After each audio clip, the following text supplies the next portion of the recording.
Who would build a brand new great city with temples, palaces, sports arenas, and a deep water harbor on a lonely stretch of shoreline in Israel 2,000 years ago? Josephus Flavius, the first-century historian, tells us that it was King Herod the Great who did it, and he did it because, as he wrote, he chose it because it had beautiful scenery and was worthy of respect.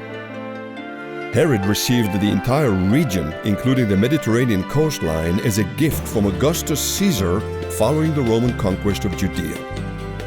In his typical fashion of pandering to his superiors, Herod named a small existing village Caesarea in honor of Caesar Augustus and developed it into a prominent great city with a deep water, sophisticated port, recreational facilities, bathhouses, temples, and sports arenas.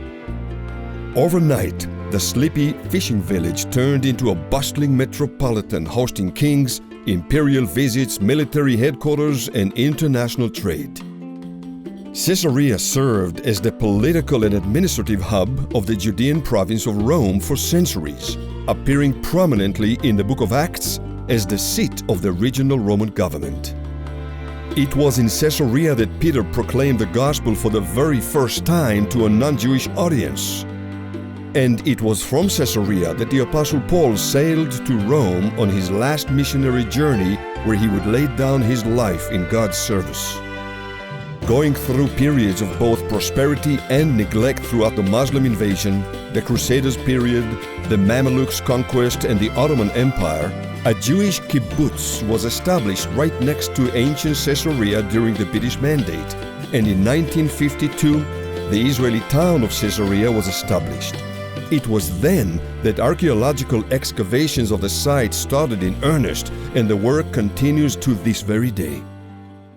Unearthed treasures continue to shed light on past civilizations, revealing the remains of temples, palaces, the deep-water port, the amphitheatre, the stadium, a synagogue, churches, the hippodrome, obelisks, and the remarkable aqueduct bringing water from mountain springs miles away.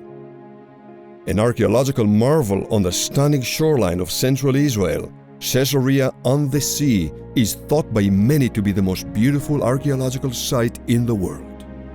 However, for those who love God's Word, Caesarea remains the place where the good news, the gospel of Jesus, was first proclaimed to non-Jewish audience.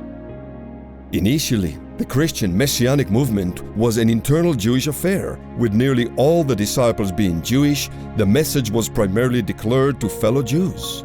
It was the combination of Peter's obedience to the heavenly vision that he received in Jaffa and Cornelius' reverence to the angelic visitation in his home in Caesarea that a kosher Jew on the one hand and a Roman career officer on the other, they sparked together the miracle, bringing a Jewish apostle into the home of an unclean Gentile and bringing a bold and public witness of God's plan of salvation through the Messiah to the Romans. Biblical history took a dramatic shift in Caesarea 2,000 years ago as the good news of God's salvation broke through the cultural and the religious barriers of the day, and the great harvest of the nations began. Today, you too are part of the miracle. Thank you for watching. If you want to watch the full version of this video or learn more about the site, click below.